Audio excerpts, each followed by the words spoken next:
Autre chose est d'en parler en France.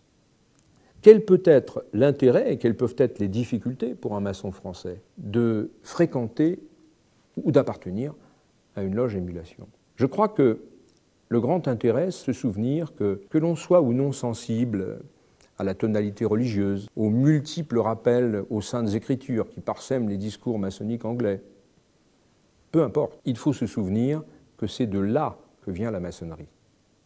C'est-à-dire qu'à mon avis, on peut difficilement comprendre en profondeur la maçonnerie si, à un moment quelconque, on ne s'est pas un peu intéressé à la franc-maçonnerie anglaise qui a créé la franc-maçonnerie. Ça, c'est quelque chose d'absolument fondamental. Et peut-être que les Français, trop souvent bardés de certitudes, n'ont pas suffisamment de curiosité ou se contentent de clichés qui sont plaqués sur la maçonnerie anglaise et qui font qu'on n'a pas à s'y intéresser. Ça, c'est le premier point. Et le deuxième point, c'est évidemment les contraintes. Il peut être difficile de rentrer dans un rituel émulation. Non pas seulement à cause de l'atmosphère religieuse, non pas seulement à cause des discours moralisateurs qui sont parfois un peu lourds, écrits dans un anglais du milieu du XIXe siècle qui n'est pas toujours d'une élégance extraordinaire et qui pose des problèmes monstrueux de traduction.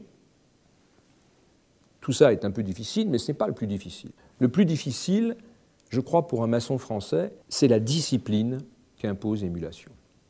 La discipline de faire qu'impose ce système maçonnique, qui pense que la maçonnerie, ça consiste un tout petit peu à penser, mais ça consiste avant tout à faire bien un certain nombre de choses. Il y a cette notion du contrôle, de la prise de contrôle de soi. Et c'est pour ça que le parallèle que j'évoquais tout à l'heure, qui a été fait par un certain nombre d'auteurs, entre la maçonnerie émulation et le yoga, même si c'est un parallèle un peu risqué, un peu osé, un peu abusif, n'est pas complètement injustifié, à condition de prendre le mot yoga dans un sens très vague et très large, c'est-à-dire d'une discipline physique que l'on s'impose et qui va au-delà, si je puis dire, de la gymnastique. Il y a cette idée-là dans le rituel émulation.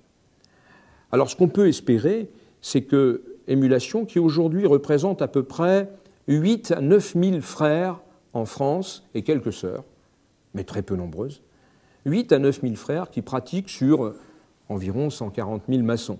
Donc c'est à la fois peu et pas beaucoup, mais en tout cas, quel que soit l'avenir de la maçonnerie émulation, compte tenu de ce qu'elle représente, compte tenu de l'origine avec laquelle elle nous met en contact, compte tenu de la spécificité des valeurs qu'on y trouve, je pense que ne serait-ce même que pour la culture générale d'un franc-maçon, pour ouvrir son esprit à l'extraordinaire diversité de la franc-maçonnerie, mais aussi pour attirer son attention sur ses spécificités d'origine, il me semble que tout maçon qui se respecte devrait, un jour ou l'autre, assister aux travaux d'une loge émulation et peut-être les suivre assez régulièrement.